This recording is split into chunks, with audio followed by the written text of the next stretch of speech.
So Calder Trophy eligibility is something that comes up every so often. It was a huge talking point back in 2016 when Artemi Panarin won the award at the age of 24 after already having spent over 6 seasons in the KHL prior to coming over to the NHL. I think a lot of the fuss was because Panarin won the award over Connor McDavid, who did miss a lot of time that season with an injury, but still as a teenager put up 48 points in 45 games. A lot of people believed he deserved to win it over Panarin, despite the fact that, like I said, McDavid only played a little over half of the season. Now granted, the people that were the most angry about this were Edmonton Oilers fans, obviously. Now the reason that I'm bringing this up now and making a quick little video on it is because of Kirill Kaprizov, 23-year-old rookie for the Minnesota Wild. I think as the season goes along, as we get closer to the end of the season and the Calder Trophy race really heats up, we're gonna see some people start to complain. Now let's talk hypothetical here. Let's say if the Calder Trophy race comes down to Kirill Kaprizov and Ty Smith, and Kaprizov ends up beating out Ty Smith and wins the Calder. I think the majority of people we will hear complaining about Kaprizov being eligible will be Devils fans. Now again, that was just all hypothetical. There's no guarantee that that is going to happen. There's no guarantee that Kaprizov is even going to be a Calder Trophy finalist. I think he is going to be, just based off of what we've seen so far. He looks like the real deal. So nonetheless, this is just going to be like a quick little discussion video. I'm going to give you guys my thoughts on players like Kaprizov and like Panarin being eligible to win the Calder Trophy, and then at the end of the video we're also going to take a look at some of your guys' thoughts. Late last night I put a poll on the community tab, so we'll take a look at those results and go through some of the comments on the post. Before we begin, be sure to go follow my social medias like Instagram and Twitter. Links to those will be down below in the description. And if this is your first time on the channel and you want more NHL content just like this, be sure to hit that subscribe button. And also, today is actually Bell Let's Talk Day here in Canada to raise awareness for mental health. So if you're using either Instagram or Twitter today, just be sure to use the hashtag #BellLet'sTalk.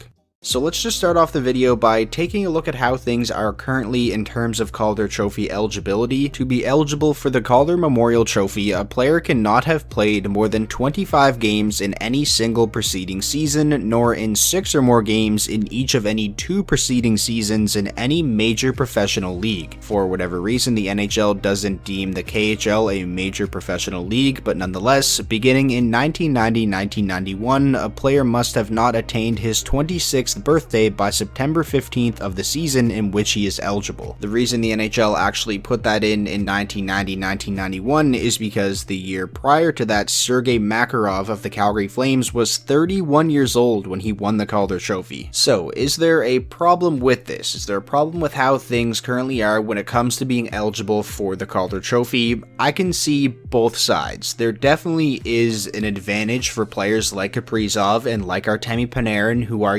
23, 24 years old in their rookie seasons and already have so much experience playing in one of the world's top leagues, the KHL, compared to, teenagers coming out of collegiate hockey or the Canadian Hockey League who don't have any experience playing professionally and aren't as developed as guys, like Panarin and like Kaprizov in their rookie seasons. So I definitely get that argument. But now looking at it from the other point of view, and this is where I stand, it's the Rookie of the Year award, and technically anybody who's coming to play their first season in the NHL, no matter the age, no matter where they played prior, they are considered an NHL rookie. They may not be a rookie to professional hockey, but they are a rookie to the National Hockey League, and that is what the award is, the NHL's Rookie of the Year. So I don't really have a problem with how things currently are. It's not like there are 30-year-olds like Makarov who won the Calder Trophy back in 89-90 winning it anymore. I think them having the age cut off at 26 is fair. If the NHL did decide to make some changes to Calder Trophy eligibility, that is when things can, get kind of complicated. One idea that I've seen is, why doesn't the NHL just deem the KHL a major professional league? That way, any players who have played 6 or more games in 2 preceding KHL seasons before coming to the NHL cannot be eligible. But then, what what about players, for an example, like Rodion Amirov, Vasily Podkolzin, who played in the KHL before even being drafted into the NHL? That would kind of screw over those players, and you might be saying, well, why don't they make that rule start after the player is drafted? Well, that's when things can, kind of just start to get complicated, right? So those are my thoughts. Like I said, I don't really have a problem with how things currently are, but now let's take a look at your guys' thoughts. So like I said, late last night, made a poll on the community tab saying, should players like Kaprizov, who played numerous professional seasons in Europe before coming over to the NHL, be eligible for the Calder trophy? And looking at that poll right now, there are 4.9 thousand votes, so that's a good amount of people, and 72% actually voted yes, to only 28% voting no. So it does seem like the majority of us are in agreement that players, like Panarin and Kaprizov should be eligible for the Calder when they come over to the NHL. Now I want to take a look at some of the most liked comments on that post so I can kind of see your guys' reasoning as to why you have a certain opinion. So this first comment comes from Dimitri, 58 thumbs up on this. Most young players spend time in their home professional leagues as well as in the AHL. If it was like that, we'd have very little competition for the Calder. Current rules are 100% reasonable in my opinion. Back when a 30-year-old could win it, they weren't. I 100% agree with Dimitri on his logic here. I think the rules right now are about as reasonable as the NHL could possibly make them. Moving on to another comment, this one with 40 thumbs up from Moar. I hope I'm saying your name properly. I apologize if I butchered it, but this person says, Rookie's Award is for the player for the first year of NHL with minimum games required. Age and previous experience is not an excuse. You're automatically a rookie when you are starting. So yeah, again, it kind of touches on what I said earlier. You may not be a rookie to professional hockey, but you are a rookie in the NHL when you're starting. This next comment makes a pretty interesting point. So Gretzky wasn't. So this person means Gretzky wasn't eligible for the Calder because he played in the World Hockey Association before the National Hockey League. They also say, I think you should get a period of time, but there is a point when you're not really a rookie. Unless it's specifically about your first season in the NHL, then 100%. And it's a hard argument for where the line would be drawn. Exactly. It would get really complicated if the NHL decided to make any more changes. This next comment is a pretty interesting one from Michael, who says they should still be eligible, but it should be taken into account. If the point differential between the top contenders is within, like, I don't know, 10 to 15, then the younger, less experienced players should win the trophy. There are many other comments on that poll that make a lot of really good points, so if you're curious, definitely go over and take a look. A popular thing that I seen was just a lot of people saying maybe they could take the age limit down another year or two to like 24 or something like that. That is pretty much going to do it for this video though. If you didn't see the poll and you didn't vote or didn't leave your thoughts in that thread, just be sure to get down in the comment section of this video. Let me know your thoughts on this whole topic. This was a lot of fun though. If you guys want to see more kind of shorter discussion videos like this in the near future, just be sure to show some support on this video, leave it a like. When talking about something like this, I feel like it is important to get more than just one person's opinion, so that's why I featured some of your guys' opinions in this video, and I like to get your guys' comments in the videos as much as I can. So yeah, that is going to do it. Like I said, if you guys did enjoy today's video and you want to see more like this in the future, be sure to leave the video a like, let me know down below that you enjoyed, and most importantly, if this is your first time on the channel and you want more NHL content just like this, be sure to hit that subscribe button, and I will talk to you all in the next video.